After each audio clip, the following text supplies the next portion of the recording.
Hola amigos, bienvenidos a esta presentación especial COVID. Mi nombre es José Antonio Cisneros y quería hoy hablarles sobre un tema que está en los actuales momentos considerado uno de los cambios más importantes en la manera en que la medicina se está ofreciendo a nivel mundial y tiene que ver con la telemedicina y el impacto que la pandemia del COVID-19 ha tenido en la implementación rápida, casi que súbita, de muchos esquemas de telemedicina de los cuales voy a hablarles hoy. La telemedicina esencialmente es, por definición, la conducción de un acto médico a distancia.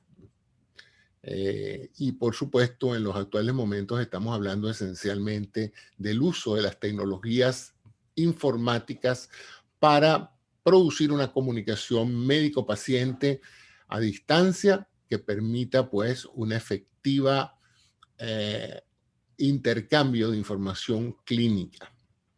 Por supuesto que deberíamos hacer énfasis en que el acto médico obviamente es una combinación de intercambio de información verbal, visual, pero también hay un elemento importantísimo del acto médico que es el examen físico. Y definitivamente, pues esa es la parte que por ahora la telemedicina no ha podido superar. Sin embargo, muchas de las consultas que regularmente tienen los médicos con sus pacientes son consultas donde esencialmente el paciente va a hablar con el médico, a recibir información de él o a brindar la información sobre sus síntomas y signos. De tal manera de que este procedimiento que en muchas partes del mundo se venía haciendo regularmente en lo que se llamaba la consulta, ha pasado entonces ahora por razones de la pandemia a tener la necesidad de hacerse virtualmente a través de la telemedicina. Obviamente, todo esquema de telemedicina requiere el uso de una metodología bidireccional que permita transmitir imágenes, voz y así también documentos, ¿verdad? Y no documentos nada más visibles de que yo les enseñe la radiografía o les muestre esencialmente un documento por la cámara, sino la posibilidad de transmitir el archivo digital contenido de las imágenes y de los textos, exámenes de laboratorio y demás cosas. Eso es un requisito básico de la telemedicina.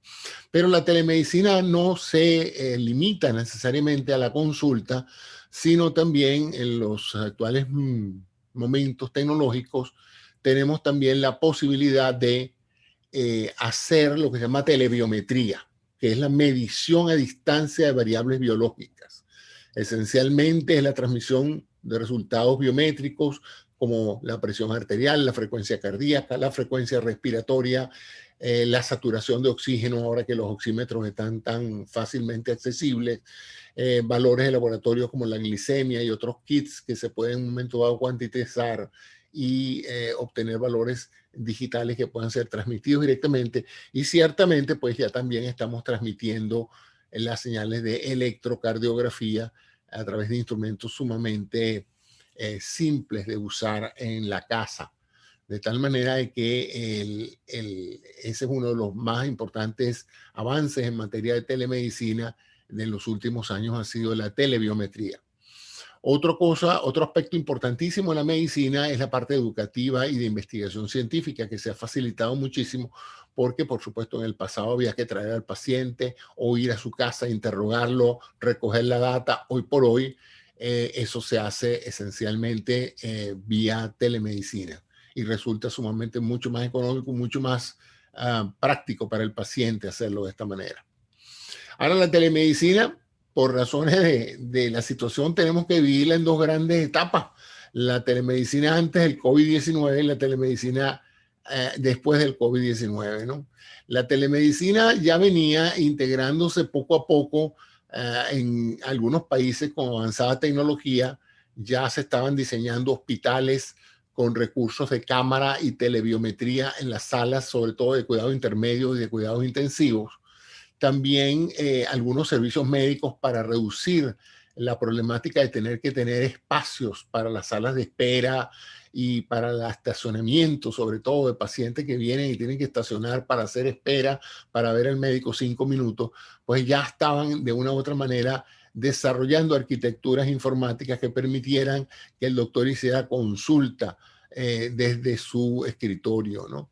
Sin embargo, había dificultad técnica en la implementación de esto porque cada hospital tenía su propia tecnología, tenía su propia interfase de software, lo cual hacía bastante difícil que el doctor pudiera hacer telemedicina fuera de los linderos de su institución. Es decir, o tú usabas el equipo de telemedicina del hospital en el recinto hospitalario, o en realidad pues te veías en dificultad de usarlo desde tu casa por razones de que las computadoras, las cámaras y los equipos necesarios pues no eran fácilmente accesibles a los médicos. Quizás los más beneficiados de la telemedicina fueron los radiólogos que desde hace más de 2 décadas probablemente están haciendo teleradiología, es decir, a raíz de la creación de la tecnología PACS, del Picture Archival Computer System, el archivo computarizado de imágenes con la introducción de la tomografía computada, de la resonancia magnética, del PET y del ultrasonido digital, pues obviamente se hizo posible la transmisión digital de imágenes, y eso hizo pues que muchos radiólogos ya estuvieran bastante familiarizados con todo lo que tiene que ver con la teleradiología, una de las ramas de la telemedicina. Lo más importante y lo que se tenía más en duda era si el paciente iba a aceptar el ver al doctor a distancia. Siempre se ha pensado, pues, que la sacrosanta relación médico-paciente era algo de tocarse, de verse, de estrechar la mano, de estar en contacto, de ver físicamente a la persona. Y obviamente la necesidad en ocasiones de explorar, de escuchar, de ocultar al paciente, de hacer un acto médico que se sintiera humano, de humano a humano.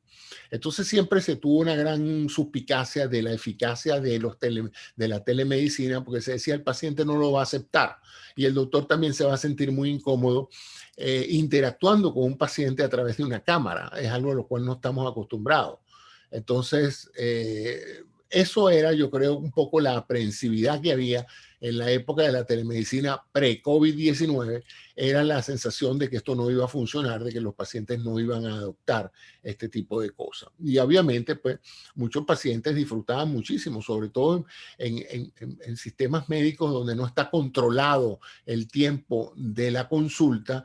Era para muchos pacientes algo extraordinariamente agradable tener que ir al médico, hablar con él, sentarse, conversar sobre su enfermedad y sobre cualquier otro tipo de cosas. Yo ciertamente recuerdo que mi madre disfrutaba mucho de ir a ver a su médico. Para ella eso era como una visita social, ¿no? Entonces, es algo que hay que tomar en cuenta porque la tecnología a veces tiene sus límites.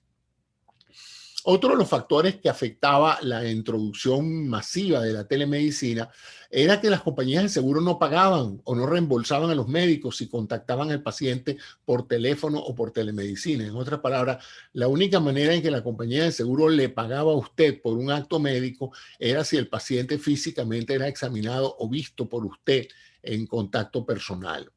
Eso pues obviamente traía un problema de incentivos, y es el hecho de que qué interés podía tener un médico de ver un paciente, de pasar media hora con él hablando a través de una cámara, si esa consulta no se la iban a reembolsar, a pagar. Y las instituciones, bueno, también tenían ese problema. Entonces esa falta de motivación hacía que la telemedicina pudiera ser de una u otra manera usada por los pacientes como una forma de charlar con el médico sin costo alguno, ¿no? Que ya por lo menos en Venezuela teníamos mucha experiencia en eso del paciente, sobre todo pediatras y obstetras que los llaman a las 2 de la mañana a su casa sin desparpajo y les consultan cualquier cosa y bueno, uno los atiende, pero esa consulta nunca es reembolsada, nunca es pagada por el paciente. Y a los médicos les da le damos con muchísima reticencia el pasarle una factura a un paciente por una consulta telefónica, ¿no? Así es que eso también era una de las cosas que estaba limitando de una u otra manera la introducción de la telemedicina en forma masiva, ¿no?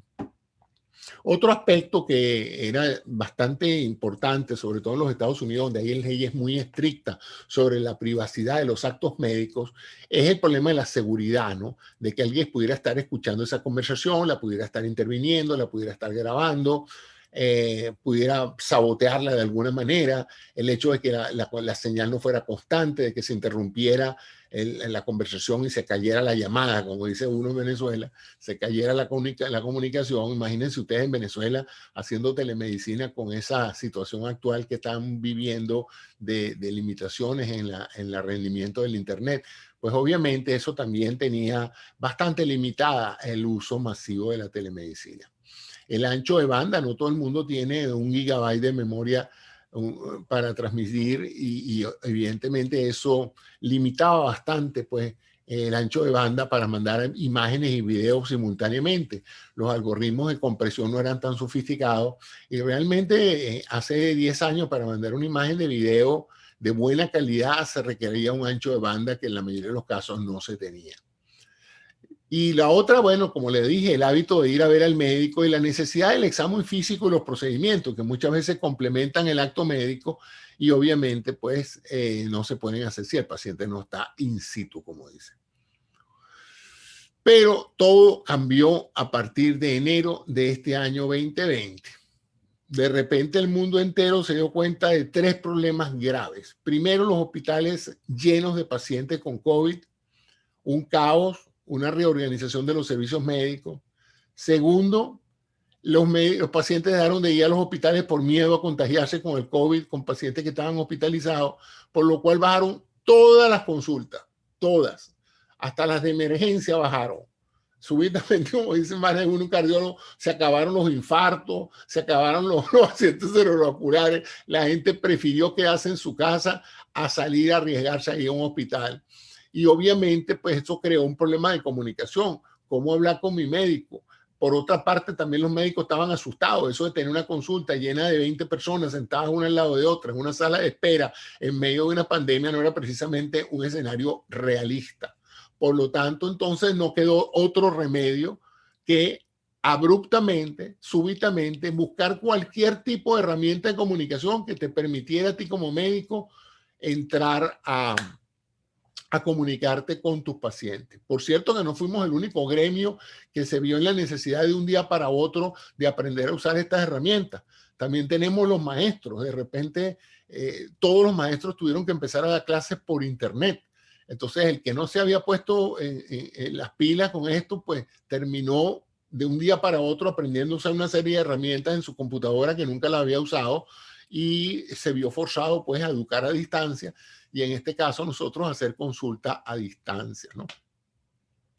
Un aspecto importante de todo esto es que afortunadamente esto acontece en un momento en el mundo en que el Internet pues está ubico en todas partes, ¿no? Prácticamente no hay país ahorita que no tenga una infraestructura, aunque sea mínima de Internet. La gente ya se ha acostumbrado a chequear sus cuentas de banco, a entrar a sitios web, a conectarse unos con otros en sitios de las redes sociales como Facebook, como Instagram, etcétera, de tal manera de que la gente no le fue totalmente ajeno la interconexión de audio y video con otras personas porque ya veníamos haciéndolo con fines sociales de hace mucho tiempo. Y ciertamente en el mundo empresarial, en el mundo corporativo, ya se está usando dentro de las mismas instituciones, conectando unos empleados con otros, ya se estaba usando bastante el uso de las telecomunicaciones de este tipo, de teleconferencia para hacer reuniones a distancia cuando no se podía viajar. Todo esto que estaba, digamos, empezando a crecer paulatinamente, se vio a partir de enero, febrero de este año, abruptamente explotó la situación y obviamente todo el mundo empezó a familiarizarse, a introducir estas aplicaciones en su computadora y a utilizarlas no solamente para hablar con los médicos, para celebrar cumpleaños, para hablar con los amigos, para hablar con familiares, para seguir trabajando desde casa. O sea, prácticamente se ha transformado en una tabla de salvación para la economía, porque evidentemente hubiera sido imposible poder seguir adelante con esto. Entonces, ahí está ya entrando una llamada, así que me imagino que ya la están oyendo. Pero bueno, vamos a seguir con la charla. Los médicos y los pacientes ya poseen computadores, como dije, están familiarizados con la intercomunicación audiovisual y social, ¿no? Y como dije, las compañías de telecomunicación ya contaban con la seguridad necesaria, la privacidad y la estabilidad en las redes. ¿Cuáles son los requerimientos actuales de una buena conexión de telemedicina? Bueno, básicamente, como dije, tienen que ser sistemas confiables y bidireccionales, tienen que ofrecer seguridad. ¿Qué es seguridad? La sensación de que no cualquiera pueda meterse y reemplazar a otra persona haciéndose pasar por otro, interrumpir la comunicación, acceder a documentación y a datos que no son de su incumbencia, de tal manera de que esto es bastante importante, el factor privacidad, porque ustedes saben que, bueno, todos los días ustedes han oído la palabra hackear. La palabra hackear es intervenir en una comunicación digital, en Internet, y evidentemente pues uno ve sistemas sofisticados de defensa, etcétera, que son hackeados. Entonces había mucha preocupación de que personas pudieran en un momento dado hackear redes de información médica y bien sea desinformar o falsear los datos de un paciente. En base a eso, en Estados Unidos existe una legislación que se llama la legislación de HIPAA, que es la Health Information Protection and Privacy Act, el acta de privacidad y protección de la información biomédica, que es sumamente exigente y restrictiva. En otras palabras, a mí se me pierde un disco duro con información de mis pacientes y ese disco duro llega al público y yo puedo ser demandado por millones de dólares por no cuidar, no preservar ese disco duro, por no tenerlo encriptado. A ese extremo estamos en este momento, de tal manera que es una ley bien draconiana para proteger la información de los pacientes, ¿no? Entonces, en Estados Unidos, que es el principal motor de la economía y de la tecnología biomédica mundial, eso era un factor que había limitado bastante, porque no todos los mecanismos que normalmente usamos para las redes sociales son como se llama HIPAA compliant, es decir, cumplen con los requisitos de seguridad y privacidad que exige la ley de HIPAA. Entonces, esa es la razón por la cual muchos médicos no es así tan fácil como agarrar WhatsApp o agarrar FaceTime y llamar al paciente y hacer una consulta con el paciente vía esto, que lo usamos para las redes sociales, porque en muchos aspectos el uso de estas tecnologías de esa manera podía considerarse una violación de la ley de HIPAA. La otra es la escalabilidad, o sea, estamos hablando de si esto se hacía prevalente, tenemos el factor escala, no es lo mismo atender 10 pacientes que atender 150,000, 100, 200,000 consultas en un hospital. Entonces hay un problema de escala, de que hay sistemas que funcionan muy bien cuando son solamente 2 o 3 llamadas simultáneas o cuando son 2 o 3 personas que están en la línea, pero cuando se habla de ya de 10, 15, 20 personas en una línea interconectada para efectos de un caso médico, obviamente el factor escalabilidad es un problema. La facilidad de uso es otro aspecto, ¿no? Queremos un sistema que no tengamos que tener un PhD en informática para poderlo usar. Entonces tiene que ser un sistema bastante sencillo, que la gente entienda rápidamente la interfase y pueda conectarse. La calidad de imagen, el audio, esencial. Evidentemente necesitamos que las imágenes se vean impecables. Afortunadamente ya hoy los algoritmos permiten transmitir imágenes de muy buena calidad, altamente comprimidas, o sea, sin necesidad de una banda ancha tan fuerte, ¿no? Y por otro lado, el audio ha mejorado muchísimo. Las cámaras, hoy ustedes tienen esas camaritas y las imágenes que sacan son impresionantes en calidad y esa parte no representa mayor problema. Y por supuesto que tienen que tener la capacidad de transferir documentos, que si yo tengo un documento en PDF o una imagen en JPG, yo pueda mandársela al doctor sin tener que estársela enseñando en la pantalla, sino mandársela al doctor y él puede en un momento dado, mientras habla conmigo, poder ver el documento en cuestión. ¿Cuáles son las variantes que hay en la implementación de la telemedicina? Hay varias. La primera es la telemedicina institucional, que fue la que yo me refiero a que ya varios hospitales, Clínica Mayo, el Mass General, el servicio del Mont Sinaí, instituciones que grandes cadenas de hospitales ya tenían sus propios sistemas de telemedicina, pero en general eran sistemas básicamente para interconsulta entre los miembros de la institución. No eran que cualquier médico los podía usar, ¿no? Y en general, cuando uno salía de la institución, no contaba con esos recursos, porque esos recursos usualmente están manejados por el departamento de informática del hospital. Y esos son, pues, solamente cuentas para las personas que están afiliadas a ese grupo de salud y no necesariamente para otros. Más recientemente, en los últimos 5 años, hemos empezado a tener ya cuentas de pacientes, lo que se llama el portal del paciente, donde el paciente puede entrar a un portal web, hacer su cita, probablemente mandarle una nota al médico, ver los resultados del laboratorio, algunas otras informaciones de medicina en relación con su caso, pero fíjense que aún así, y yo como paciente tengo una cuenta en varias instituciones aquí, aún así no había la parte telemédica, o sea, yo podía hacer una cita, ver mis resultados, mandarle quizás una nota al médico, pero no podía hablar en audio y video con el médico a través de esa plataforma. Y todo eso cambió a partir de este momento, ¿no? Entonces, esa era la parte.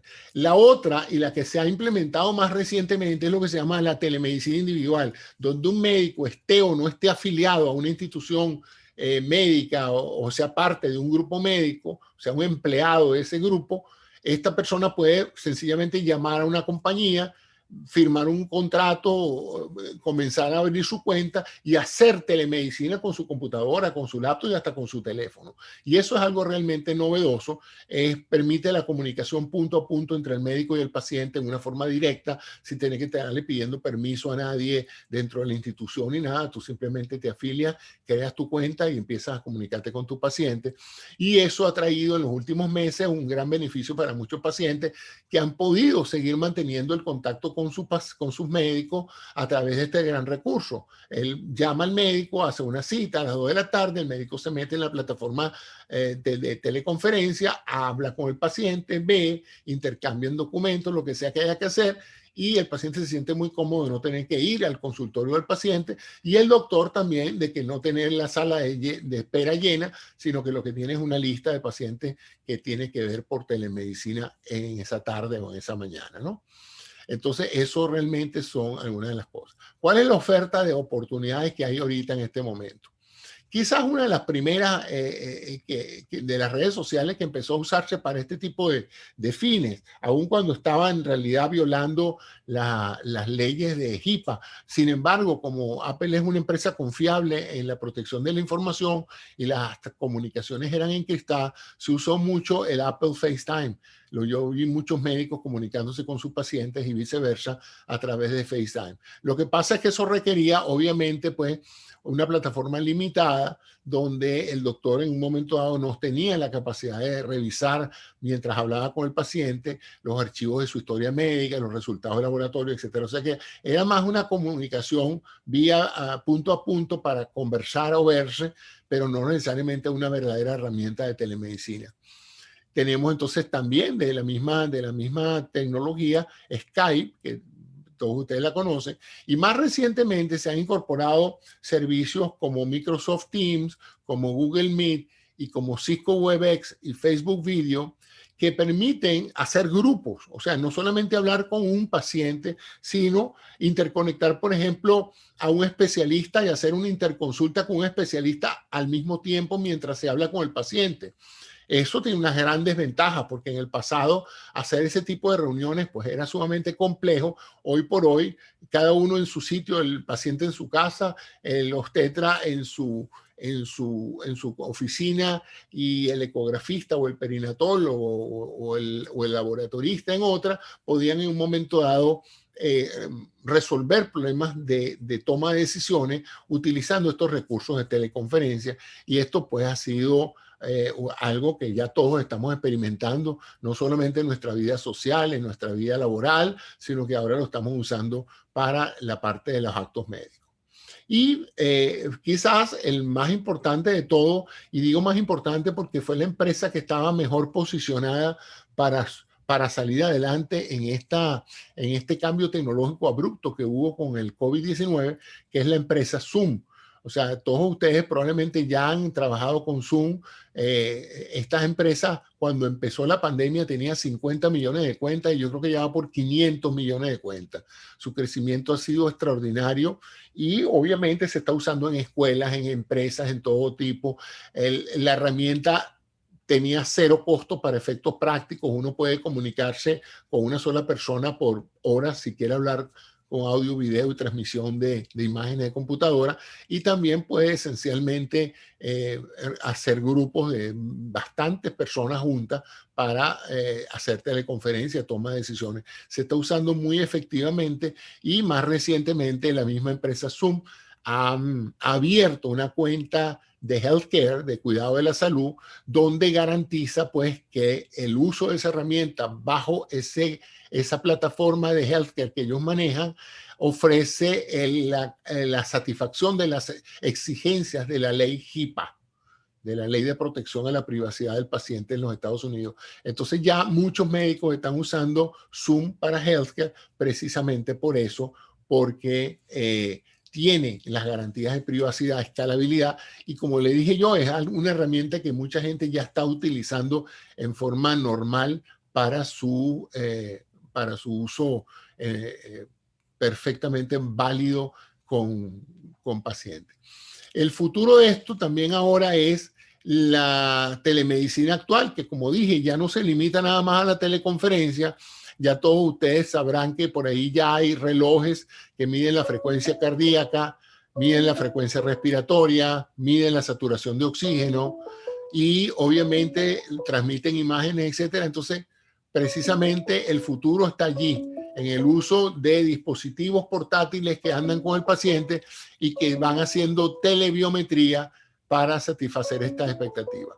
Bueno, ese era mi comentario de hoy. Con eso quería terminar. Lamento las interrupciones de esta. Se me olvidó poner el teléfono celular en mute. Entonces, bueno, ahí tienen una presentación bastante realista de lo que está pasando ahorita con el uso de la telemedicina. Espero que esta charla haya sido de interés para ustedes. Es importante que cada médico entre en alguna de estas plataformas, se afilie. Casi todas tienen planes gratuitos, o sea que no les cuesta nada. Y es un gran recurso para ustedes y para sus pacientes el poder decirle a alguien cuando le recibe un email: doctor, necesito urgentemente hablar con usted, que usted le pueda dar un número de cuenta y una contraseña para que esa persona pueda perfectamente hablar con usted, verlo. Y vamos entonces a aprender a hacer medicina a distancia. Y eso va a ser un cambio interesantísimo en la manera en que la medicina se ofrece.